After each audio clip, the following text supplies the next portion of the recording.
শীতের যে মৌসুম শুরু হয়েছে সেই মৌসুম সম্পর্কে আমরা কয়েকটি কথা বলতে চাই।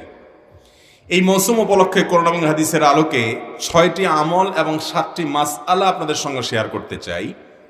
শীত অনেক এলাকাতে বেশ জোরে সোরে শুরু হয়েছে, অনেক এলাকায় মাত্র শুরু হলো, খুব জোরে সোরে এখনো শুরু হয় নাই। শীতের এই মৌসুমটির নাম কোরআনে কারিমে আল্লাহ রাব্বুল আলামিন সূরা কুরাইশের মধ্যে উল্লেখ করেছেন, ইলাফিহিম রিহলাতাশ শিতাই ওয়াস সাইফ। একেবারে শীতা, এই আরবি শীত থেকে, কোরআনের এই শব্দ শীত থেকেই, শীতা থেকেই বাংলায় শীত শব্দটি এসেছে। তো এই শীতের মৌসুম উপলক্ষে আমাদের প্রিয় নবী সাল্লাল্লাহু আলাইহি ওয়াসাল্লাম একবার শীতের দিনে বের হলেন। হাদিসটি বিভিন্ন হাদিসের কিতাবে বর্ণিত হয়েছে। তিনি বের হয়ে দেখলেন যে শীতের সময় গাছের পাতাগুলো ঝরে যায় সাধারণত।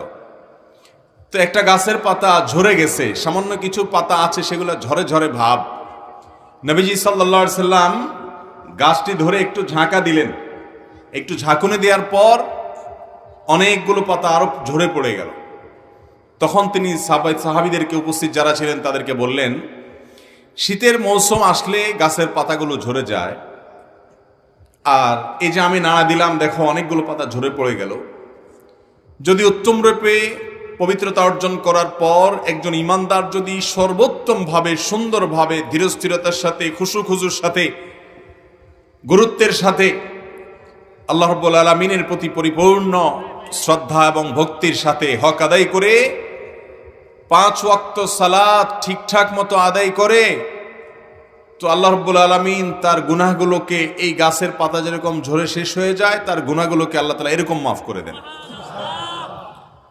তো শীতের এই মৌসুমকে কেন্দ্র করে প্রিয় নবী সাল্লাল্লাহু আলাইহি সাল্লামের অনেকগুলো হাদিস আমরা জানি, যে হাদিস থেকে আমাদের নিত্য নতুন অনেক বিষয় জানার আছে, বোঝার আছে।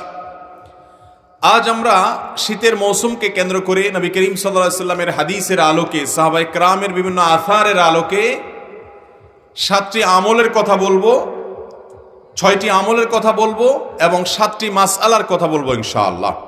মুহতারাম হাজিরিন, ইমানদার দুনিয়ার প্রত্যেকটা বিষয় থেকে সে শিক্ষা গ্রহণ করবে। প্রতিটা মৌসুম উপলক্ষে কোরআন এবং হাদিস তাকে সুনির্দিষ্ট কিছু দিক এবং নির্দেশনা দিয়েছে। শীতের মৌসুম উপলক্ষে নবী করিম সাল্লাল্লাহু আলাইহি সাল্লামের একটা হাদিস আমাদের সবসময় মাথায় থাকতে হবে। সে হাদিসটি আবু হুরায়রা রাদিয়াল্লাহু তাআলা আনহু বর্ণনা করেছেন। নবীজি সাল্লাল্লাহু আলাইহি সাল্লাম বলেছেন, ইশতাকাতিন নারু ইলা রাব্বিহা।